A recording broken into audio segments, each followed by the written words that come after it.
I'm here to talk about art with this perfect image of light that is not symmetrical, because if it was symmetrical, then I just look silly. I look like a clown. I look like the microscopic images of brain-eating viruses, which look like clowns. It's really scary, but I don't need to do that right now. I'm here to talk about art. I'm here to talk about medieval art. Fart. If I could fart right now, I would have done that. But middle school understanding is that medieval art, they just didn't know how to make things look natural. Not true. They were using geometry in their art. Geometry, this thing that Enlightenment didn't really look at very much. Like, they were thinking rationality, but geometry is not really like, you think Enlightenment, you think geometry, like, not so much.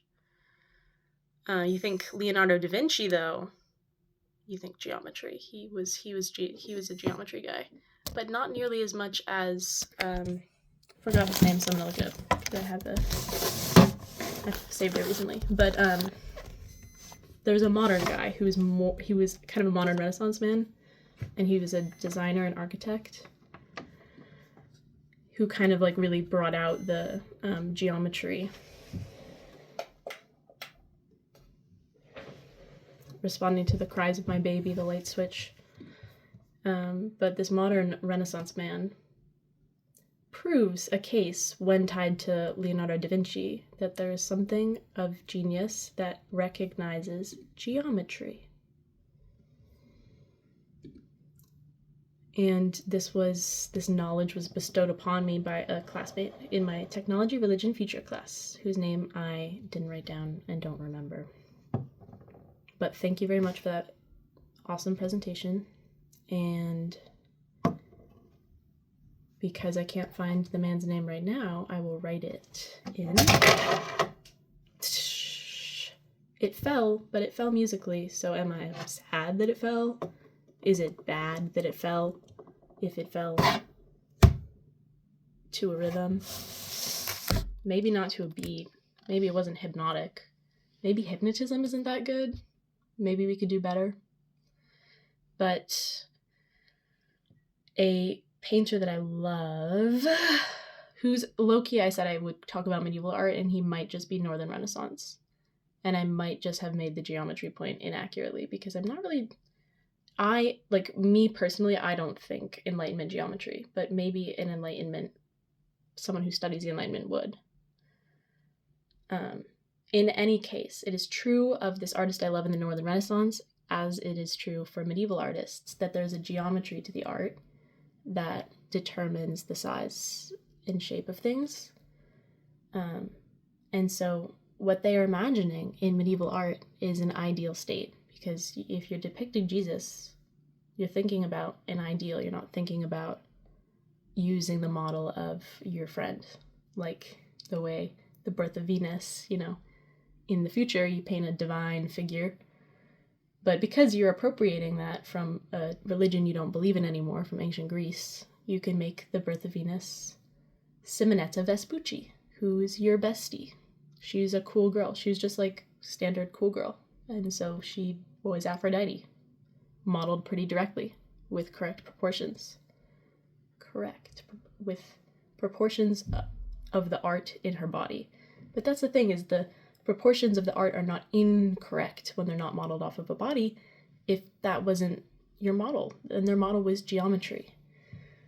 So this Northern Renaissance artist, whom I love, his name is Rogier van der Weyden, and he's very underrated, and I only know about him because of the great man, Dr. Martin. I have shoes and I left them at home because I was trying to stop wearing them a lot, because I am very intentional about not forming addictions, but I will wear them again soon. Maybe I'll have my mom send them now that I'm thinking of it. And I want her to send my Adam and the Ant poster. King of the Wild Frontier with bright purple behind it. Okay, van der Weyden. Van der Weyden. I don't really know how to... It's probably a V sound. So, his arts are geometrical. And the one that I have printed on my shoes is St. George and Dragon, which is,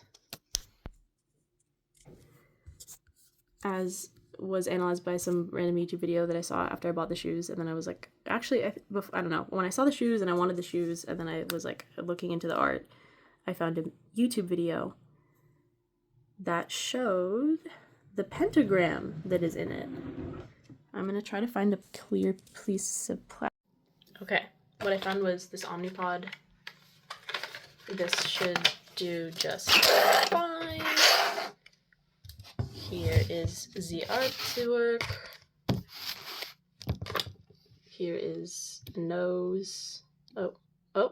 Anyways, there's a nose back there that my grandmother Sharon Milligan sculpted on a face that I tried to make my screensaver, and you know, it like distorts the proportions because it was like a long image, so it just made it the nose, and I was like, well, you know what? Okay, fuck with it. The nose. Sure.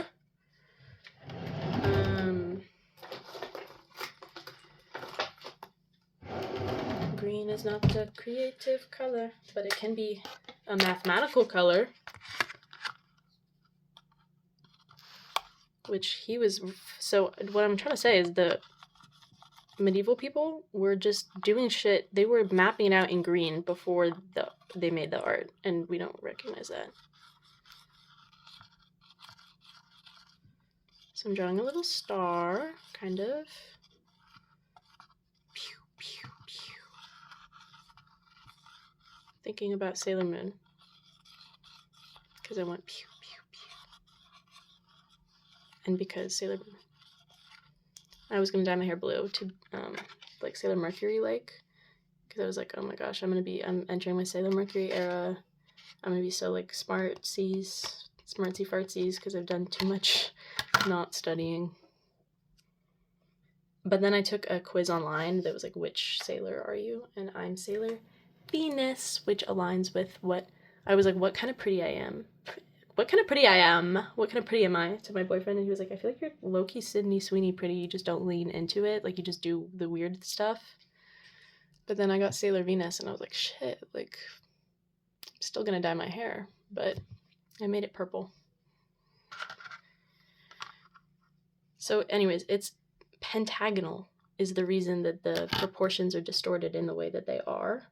So it's like, silly man doesn't know how big a horse's head is. Well, no, he just knows that your direction of attention should be drawn up, because that's the point of the image. Like, he's trying to depict something he's really specific about his intention, so very specific that his intention distorts what would be like a natural scene, just so you like really get the message immediately, easily, just like short attention span. If you had a short attention span and you looked at this and the proportions weren't distorted, you wouldn't get the message.